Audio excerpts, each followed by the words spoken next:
Assalamualaikum warahmatullahi wabarakatuh. Pada kesempatan kali ini saya dan rekan saya membuat video, yang mana video ini adalah salah satu dari tugas mata kuliah saya, yang mana mata kuliah pada kali ini yaitu bimbingan tafsir bimbingan penyuluhan Islam, yang mana dosen pengampu pada mata kuliah ini yaitu Pak Kusnadi MA. Baiklah, langsung saja. Judul materi kami pada kali ini yaitu kesehatan mental. Langsung saja, yang akan membawakan materi yang pertama. Dalam surah Al-Baqarah yang berbunyi sebagai berikut: وَلَنَبْلُوَنَّكُمْ بِشَيْءٍ مِّنَ الْخَوْفِ وَالْجُوعِ وَنَقْصٍ مِّنَ الْأَمْوَالِ وَالْأَنفُسِ وَالثَّمَرَاتِ وَبَشِّرِ الصَّابِرِينَ. Al-Baqarah ayat 155, yang artinya, kami pasti akan mengujimu dengan sedikit ketakutan dan kelaparan, kekurangan harta, jiwa, dan buah-buahan. Sampaikanlah kabar gembira kepada orang-orang sabar. Ayat tersebut yang ditafsirkan Jalalain terhadap musuh paceklik disebabkan datangnya malapetaka, disebabkan pembunuhan, kematian, dan penyakit. Karena bahaya kekeringan, artinya kami akan menguji kamu, apakah kamu bersabar atau tidak. Bahwa mereka yang menerima ganjaran kesabaran itu berupa surga.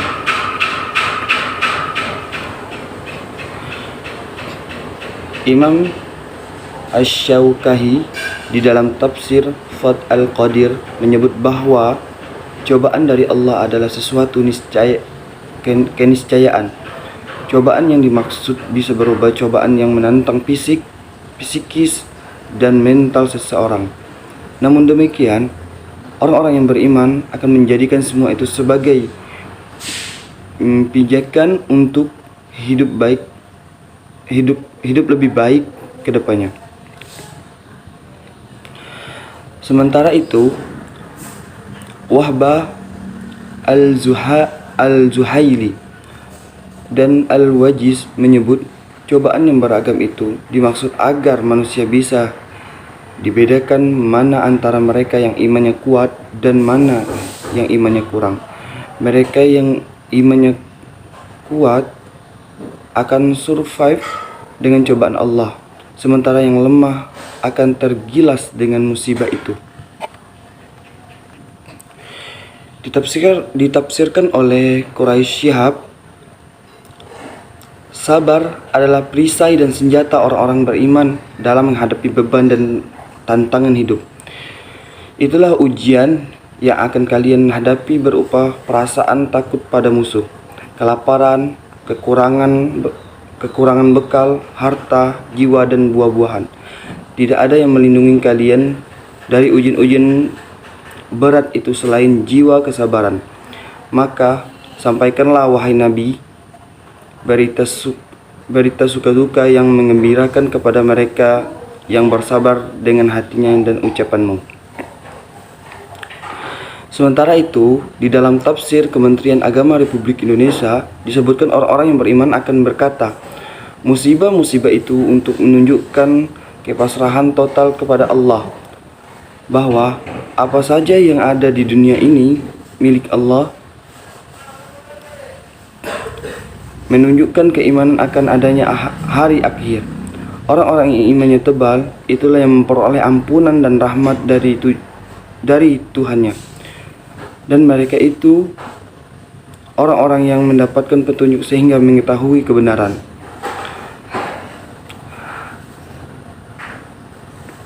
Baiklah, hanya itu yang dapat saya sampaikan. Apabila ada kata-kata dan pengucapan saya salah, saya mohon maaf. Saya akhirin. Wassalamualaikum warahmatullahi wabarakatuh. Surat Ar-Ra'd ayat 28, yaitu orang-orang yang beriman dan hati mereka menjadi tentram dengan mengingat Allah. Ingatlah, hanya dengan mengingat Allah hati menjadi tentram. Menurut Quraisy Shihab, orang yang beriman hatinya akan damai dan tentram, sebab zikir dapat menenangkan hati pelakunya. Zikir di sini maksudnya adalah mengingat Allah, baik melalui hati maupun lisan. Dengan zikir, seseorang akan keluar dari rasa ragu, bimbang, dan kekhawatiran. Oleh karena itu, seorang muslim mesti menanamkan zikir dalam kehidupan sehari-hari. Syekh Nawawi Al-Bantani menerangkan bahwa makna surah Ar-Ra'd ayat 28, orang-orang yang beriman dengan apa yang dibawa Nabi Muhammad akan tenang hatinya dengan mengingat Allah, yakni kalam-kalamnya. Pengetahuan seorang muslim terhadap kemukjizatan Al-Quran menghasilkan ketenangan hati terhadap kebenaran Nabi Shallallahu Alaihi Wasallam dan ajarannya. Tafsir Al-Muyassar, Kementerian Agama Saudi Arabia. Dan Allah memberikan petunjuk bagi orang-orang yang hatinya tentram dengan tauhidullah dan mengingatnya, sehingga menjadi tenang dengannya. Ingatlah dengan ketaatan kepada Allah dan mengingatnya, serta dengan pahala darinya, hati menjadi tenang dan damai. Aisarut Tafasir, Syekh Abu Bakar Jabir Al-Jazairi, Mudarris Tafsir di Masjid Nabawi. Firman-Nya pada ayat 28, merekalah orang-orang yang kembali kepadanya Ta'ala dengan keimanan dan tauhid, sehingga Dia memberikan mereka petunjuk menuju jalan yang lurus.